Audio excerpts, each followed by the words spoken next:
all know a guy who only occasionally shaves for big occasions, and it's because that occasional shave really hurts. It's the time of year for big occasions, and yet there he is, suffering with that cheap drugstore razor. Let's help him out. Henson Shaving's line of razors, built with aerospace precision, deliver a smooth shave your dad, brother, and even son can enjoy, eventually. With replacement blades just 10 cents each, you'll buy it once and they'll use it for life. How's that for the perfect gift? Celebrate with 100 free blades on your first purchase, and no subscription headaches. HensonShaving.com/holiday.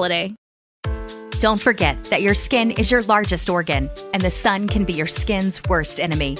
Dermatologist recommended Neutrogena products offer the ultimate protection for your skin.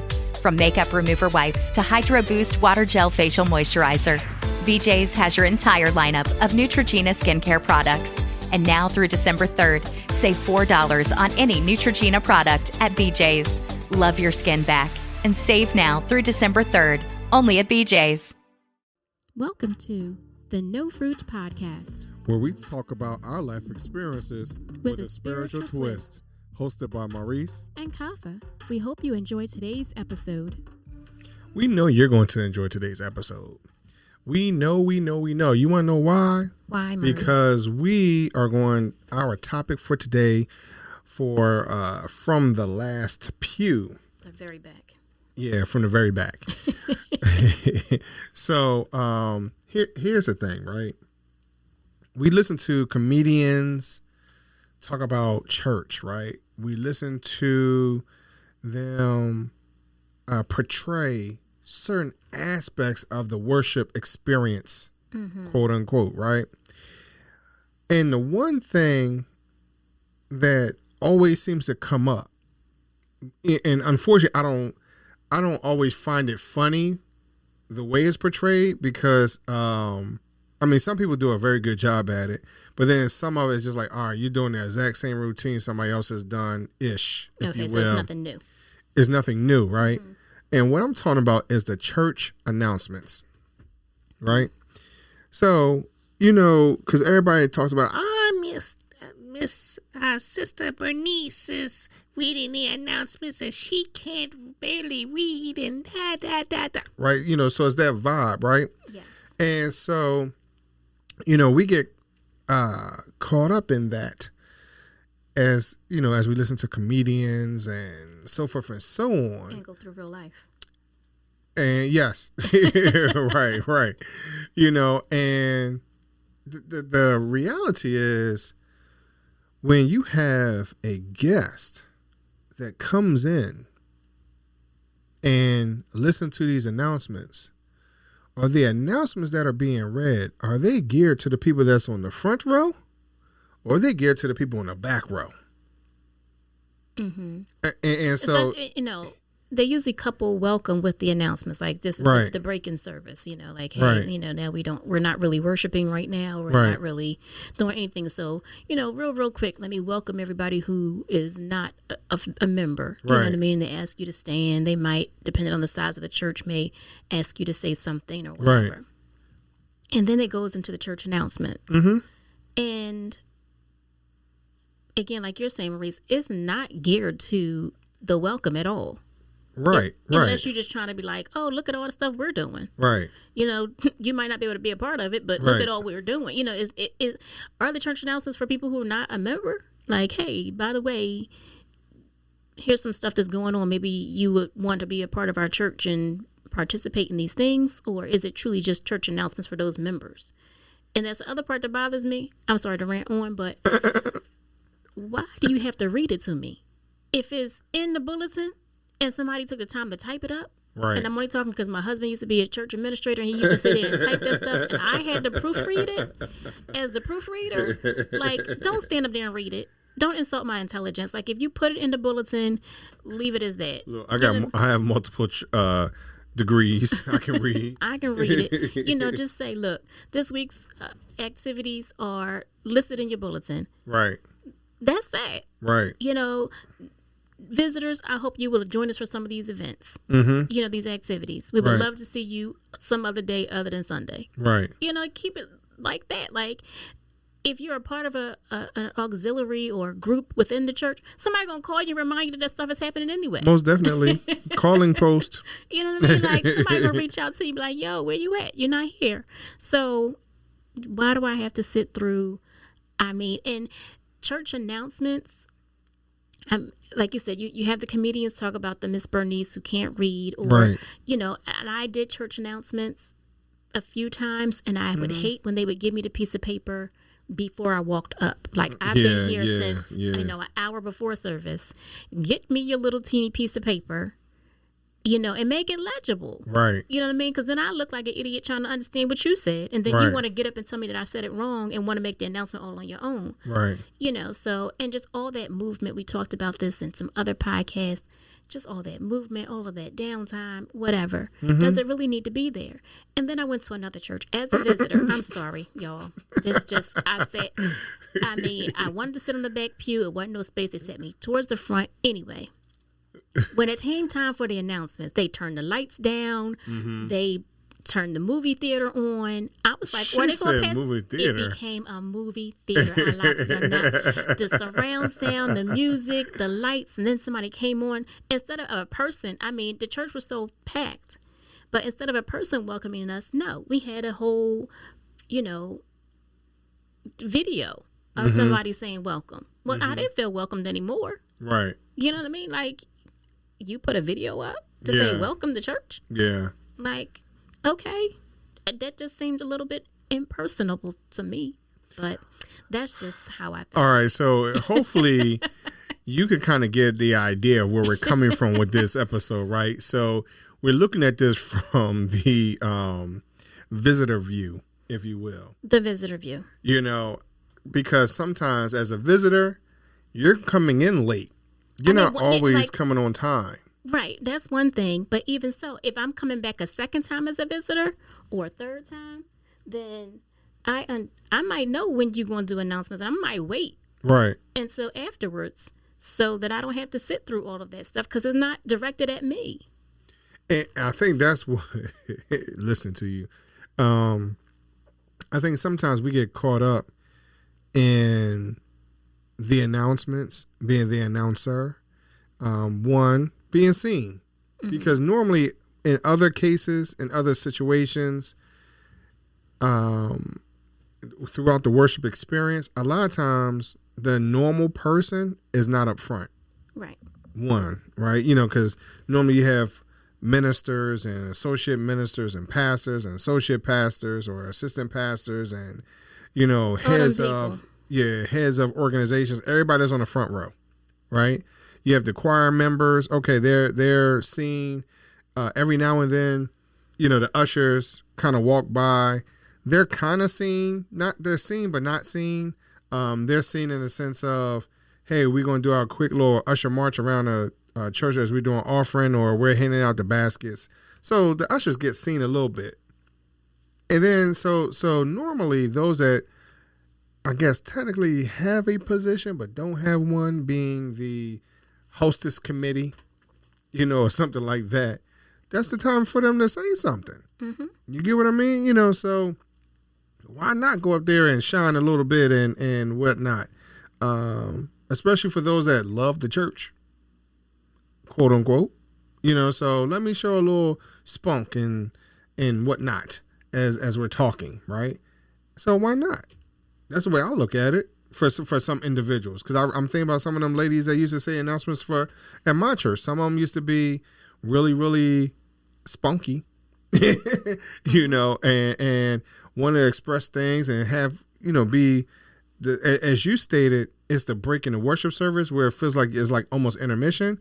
And so some people will crack jokes and it's whatnot, showtime. right? It's showtime. But then, but I do remember at one time, my pastor back in the day, he only had the secretary read the church secretary read the announcements, and that person read all the announcements. Because it was too many at one time. It was way too many people jumping up. Right. Because for an example, for those individuals that would pass you a little piece of paper as you're walking down the aisle, to say the announcements up front, then at one time those individuals had the freedom to get up and say their own announcement. And then they can't read their own handwriting, or they're like, why this person spell this wrong? Stuff like, whatever's in their head, they're saying it out their mouth. And sometimes it'd be a wild, wild west, And I'm not saying church has to be the perfect place. But again, looking from the back pew. Right. Looking from, that visitor standpoint, I don't need to hear all that. I mean, I know for me, sometimes I'll look, I'm like, wow, you weren't trained. You're not used to public speaking. Mm-hmm. That vibe. So I think that is sometimes it is interesting when you have that whole announcement piece. Right. And I'm not knocking it totally, y'all. I mean, I know I sound like I was earlier, but some people come to church to worship God, especially as a visitor. Like, you come because your friends invited you. Right. You come because maybe you're new to the neighborhood and you're trying to figure out if that's the right place for you. Right. So maybe hearing the announcements would help you, sway you to join. I really don't know. I would love to hear from somebody, like, do the church announcements, like, are they there to win souls? Well, I think one of the things that you had, that we're alluding to with this is that are they really necessary in the worship experience? More especially if the announcements are geared really to those individuals that are homegrown. Because those that are not homegrown, how much do they care about the announcements? Now, there's really two people that's going to be sitting in the pews, that are when they're not members, right? Either they are just walking off the street and they heard y'all singing or whatever else, and so that entices you to come in, right? Or they're a visitor to the city, something like so something like that. So it's just something like really, really random why they walked in, right? The other reason why they're there is because someone else invited them. Special days, a family member, family and friends day, whatever it is, right? So those individuals, technically, it's good for them to hear what's going on, but they really probably could care less because they know they got something else going on that same Saturday at that same exact time. And you know what? I can't donate anything. I can't be a part of it because I got something going on at my place, right? Right. And the other people that are visiting, a lot of times because they're from out of town or not from the area, they're not coming back anyway. Right. So in reality, are the announcements really, and granted, I only gave two types of individuals. I mean, there are plenty more examples, but I'm giving you just, again, from my church administrator position, former, then that's what the cards look like from visitors, if you will. And then we don't hear from them again, right? So are these announcements, are they really a necessity in the worship experience? I mean, I guess. And that's crazy. I mean, yeah, it's interesting, but perhaps, maybe there's that person that's coming by to visit and no, they're not coming back, but they hear in your church announcements that you have a scholarship, committee and they're going to sell water ice next week. Well, they might want to put a little something, well, who do I need to see to contribute to that? Right. So, other than that, I really don't know. But again, a visitor, and I have been visitor, whether it was from singing on a choir or just hanging out with friends, whatever it was, I've been a visitor at several churches. Right. And if they give me a program, I'm going to look through it. I'm going to see what's going on. I'm going to be like, oh, wow, they have that. Maybe I can have that at my church, Right. I mean, yeah. So I read through the program. It's a great place for you to take ideas. Yes. I look at some and I'm like, why is this, 8 pages long? Right. Oh, they have, sunrise service, 11 o'clock service and afternoon service all in one booklet. So that means if I don't come for the rest of the day, I didn't know what's going on. Or should they just, hey, sunrise gets this booklet and then midday gets this booklet and then late day gets, but everybody does it differently. Some people, just had a one-sheeter, bam, here you go. Right. No names, just every Sunday looks the same. Yeah. And others, it was just in color and some things in black and white, so it just differs. But as a visitor, because you don't know what's going on and you don't know what's next, you're going to look through it, Yeah. So allow it to be your tool and invite people like, hey, visitors, we have put all of our regular activities there that we have every week, and then we have some special things coming up. We want you to come back. But that's not what the announcements are. It's not, like you said, it's not geared to the visitor. No, not even though it comes right after we welcomed you. So it's like, we welcomed you, we love you that you're here. Well, anyway, to everybody else who's not a visitor, this is what we need y'all to do. This is what's going on at home. You know what I mean? So it's like welcoming somebody to your house, but then you don't talk to them no more. Right. And in the same sentence, in the same breath, you're like, yo, welcome to my home. Maurice, can you go get that stuff from out the car? Like, why don't you continue to talk to the visitor? I'm just saying hard. From the back pew, like, look, right. This is what I feel. This is the vibe. And I think it all depends on your, I think, reasoning for being there to begin with. And how you receive the information. Because as a visitor, you may not care.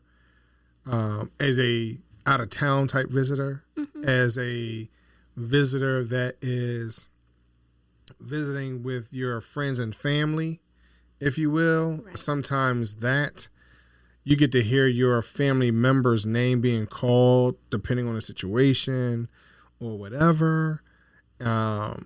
So I think sometimes that helps you, makes you feel good as the homegrown person. But I don't know. I mean, I'm really stuck on this announcement piece. Like, I don't know how important it is or is not, to be honest. And I'm going to just talk real quick.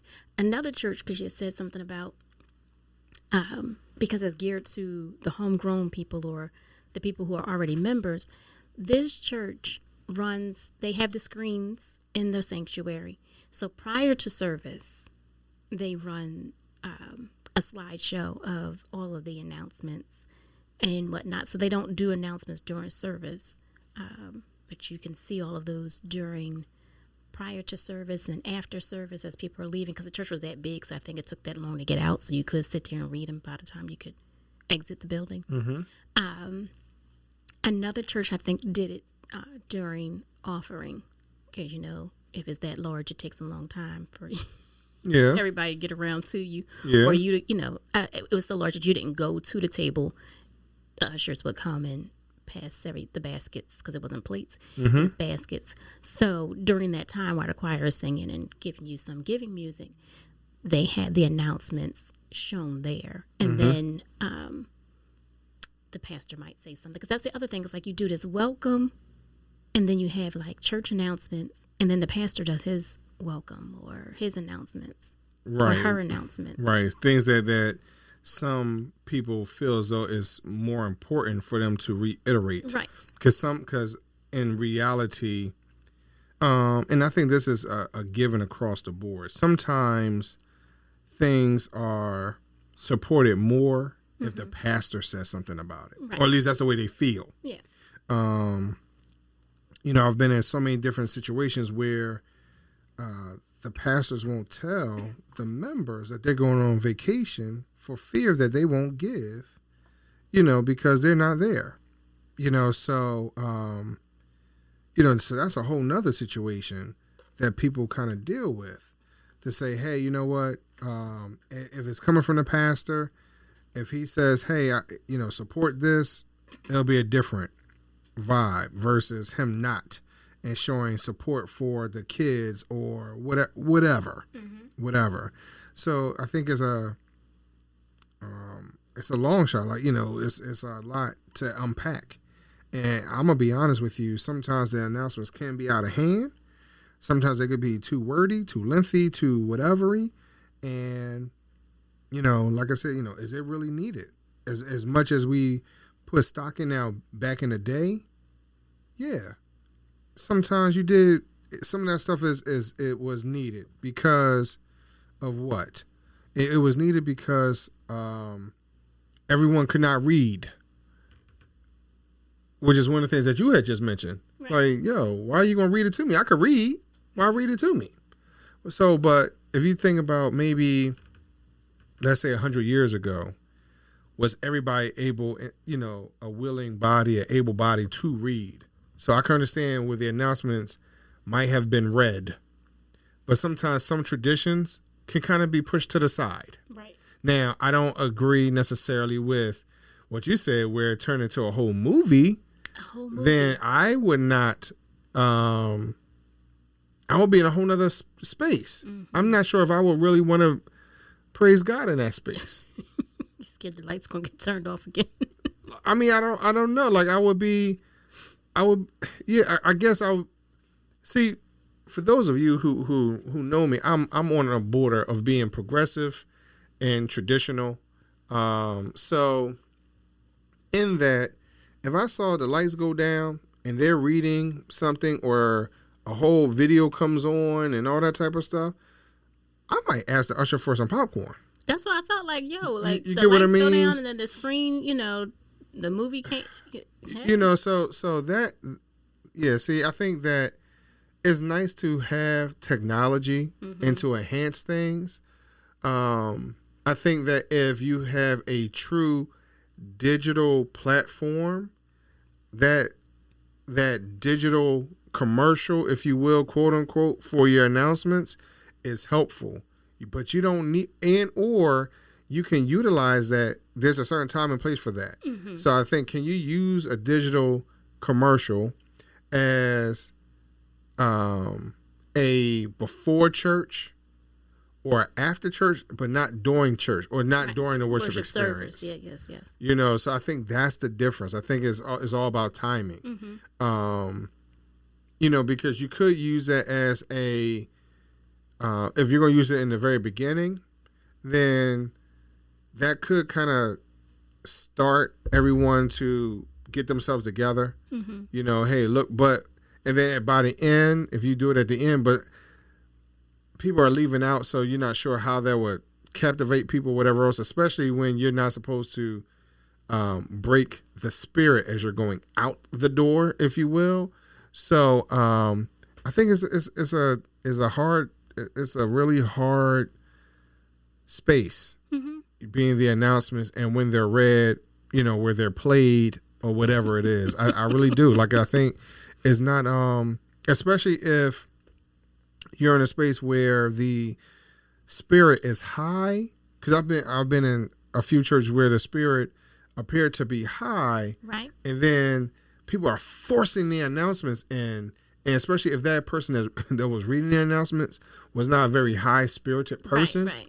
And then they just, like, I remember this lady. Oh, gosh. The spirit was so high in the worship experience. It was right before Christmas. And we would open a worship service with the song King of Kings, right? Who is the King of Glory, the glory, whatever, right? And so, Go ahead. All right. So, I don't believe you just tried to play me, though. Anyway. You said you know what I'm saying. I responded and said, no, I don't know that. But go ahead. But the song itself, for whatever reason, it always touched my pastor at that time. And because he led some parts in there. And then we would go into the song, crown him, Lord, whatever. So we would get into that. And then because we're Methodists, there were some other parts that, that was very methodical building up. And then we had gotten to an announcements. But right before the announcements, because the spirit was so high and everything that we had to do, the choir had sang right before the announcements. And they sang, and the church just was on fire. Mm-hmm. The lady come up with the announcements saying, and today on Sunday, December da-da-da, and people were like, oh, Lord Jesus, oh, God, oh, Lord Jesus, oh, come down. Lady passing out in the front, people coming down, putting the little dually thing on her legs so we're going to show her legs and all that type of stuff. Like, it was all crazy. And the lady's still up there reading the doggone announcements. The pastor had to tell her to stop. So, excuse me. So I think that's something that the announcements are not as always as important because you're missing out on everything else. Right. You know, and people are not always able, if you will, to read the room. Mm-hmm. You get what I mean? And I thought that was like the funniest thing because I was an acolyte. And so, and for me, I was sitting in the front. So I can see when the lady was walking around, I was like, okay, she's going to do the announcements. I see her. But the choir they were okay. Like they were, because the spirit was already high. Right. And some of the ladies that was on the choir were already very high spirited, if you will. Mm-hmm. You know, and then by the time the song was over, they had walked over to their pews in the front and to ready to sit down. They were still singing while they were in the pews. And then the lady for the reading the announcement was at the podium. And it was just like, and she stood there for the longest time. I was like, all right, y'all can stop singing now. All right, y'all can stop singing now. And so they stopped singing. But the spirit was still high. But the organist was still playing, right? And sometimes during announcements they do. You have this soft music in the background. No. I understand. I'm just saying. So I don't think that the fact that person was still playing, but you know that could go into the hands of the worship leader. Like they're leading worship. Like that's why sometimes I don't like when people say, okay, well, next we're going to have this, and then after that we're going to have this, and then after that we're going to have this. So all those people are all lined up. I understand it's because you want them to get ready. Right. But again, read the program. Right. And then you'll know that you're next. But anyway, even if you don't show up, then that's the hands of the worship leader to kind of keep things going and get it moving. But anyway. Right. You know, so tell us what y'all think, you know, about announcements and if they really play a role in your church. And if you've been a visitor, let us know, like, from the Last Pew. This is what it's like. Thoughts? What were your thoughts? You know, because that I'm going to tell you, from that view from that Last Pew, sometimes it's very critical. Especially when the lights go out. Hey, Kafa, what do we want them to do? Maurice, we want everyone to stay fit with Facebook, Instagram, and Twitter. Follow, share, comment, and subscribe to the No Fruit Podcast. Continue to listen to us on your favorite podcast channels. And look for new episodes every Thursday. We thank y'all very much for listening to us. May God bless you all. Peace.